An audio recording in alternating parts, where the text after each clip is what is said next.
Hello বন্ধুরা, good morning সবাইকে। দেখো আমি সকাল সকাল উঠে স্নান টান করে আমরা যাচ্ছি এখন ঠাকুর আনতে। সবাই মিলে আমাদের এখানে বিপত্তারিণী পুজো হয়েছে, তো সবাই মিলে দেখো সকাল সকাল বেরিয়ে পড়েছি।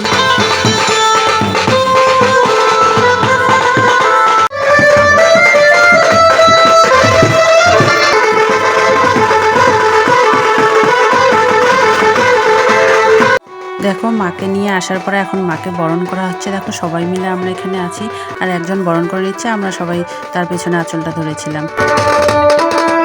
এখন দেখো আমরা সবাই খুব আনন্দ করছি, মাকে বিসর্জন দিতে নিয়ে এসেছি এখানে। এখানে একটু অন্ধকার, লাইট ছিল না, তাই একটু কম দেখা যাচ্ছে। তো তোমরাও আমাদের সাথে আনন্দ করো, আর দেখো আমাদের নাচগুলো কেমন হয়েছে।